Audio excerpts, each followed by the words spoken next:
আজকে আবার চলে এসেছি তোমাদের কাছে রাতের রান্নার একটা রেসিপি নিয়ে। তো আজকে তো রাখি বন্ধন উৎসব। তো তোমরা তো জানোই এই রাখি বন্ধন উৎসবটাকে আরও স্পেশাল করে তুলতে বাড়িতেই আমি আজকে বানিয়ে ফেলছি, কেননা সবাই রাখি পরতে এসেছে, তাদেরকে তো কিছু খাইয়ে বাড়ি পাঠাতে হবে। তাই জন্য আজকে চলো তোমাদেরকে দেখিয়ে দিই কী বানাচ্ছি। প্রথমেই তো জল গরম করে ফুটিয়ে নিলাম, দেখতেই পেলে। ফুটনো জলটা দিয়ে দেবো এই গামলার মধ্যে। দেখো দিয়ে দিলাম গামলার মধ্যে। এর মধ্যে দিয়ে দেবো 1 চামচ নুন, আর দিয়ে দিলাম 2 চামচ চিনি, আরও 1 চামচ চিনি দিয়ে দিলাম।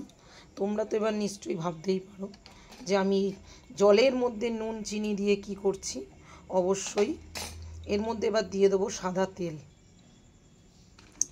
এবার এর মধ্যে দিয়ে দেবো পরিমাণ মতন সাদা তেল।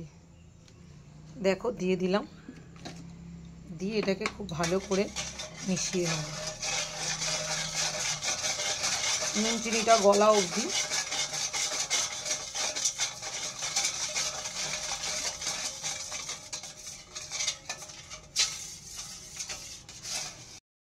ভালো মতন মিশিয়ে নেব নুন চিনিটা গলে গেলে এর মধ্যে দিয়ে দেবো ময়দা। তোমরা যে যেমন পরিমাণের ময়দা দেবে। দেখো ময়দা দিচ্ছি, দেখতেই পাচ্ছ। সেই পরিমাণে জল গরম, তারপরে নুন চিনি নেবে অবশ্যই করে।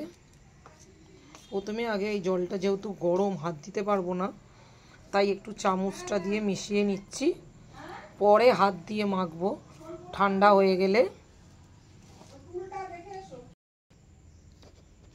তো দেখো চামচ দিয়ে আমার মেশানো হয়ে গেছে, ঠান্ডা হয়ে এসছে ময়দাটা, ওই জন্যই হাতে ধরতে পারছি। গরম আছে কিন্তু খুব বেশি গরম নেই।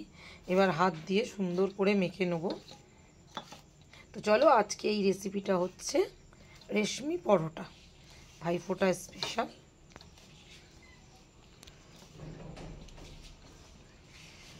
চলো তোমাদের মেখে দেখাচ্ছি।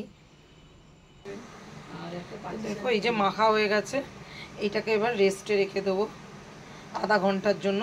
তো চলো ততক্ষণে আমি তোমাদেরকে একটা ময়দা আর সাদা তেল দিয়ে ঘোল বানিয়ে দেখিয়ে দিই। তো দেখো এখানে আমি ময়দা নিয়ে নিয়েছি। এবার এর মধ্যে দিয়ে দেবো সাদা তেল, দিয়ে একটা ঘন করে ঘোল তৈরি করে নেব। আর একটু সাদা তেল দিতে হবে। সুন্দর করে এইভাবে চামচ দিয়ে মিশিয়ে একটা ঘোল তৈরি করে নেব। তো দেখো আমার ঘোলটা তৈরি হয়ে গেছে, এই যে। ঠিক আছে,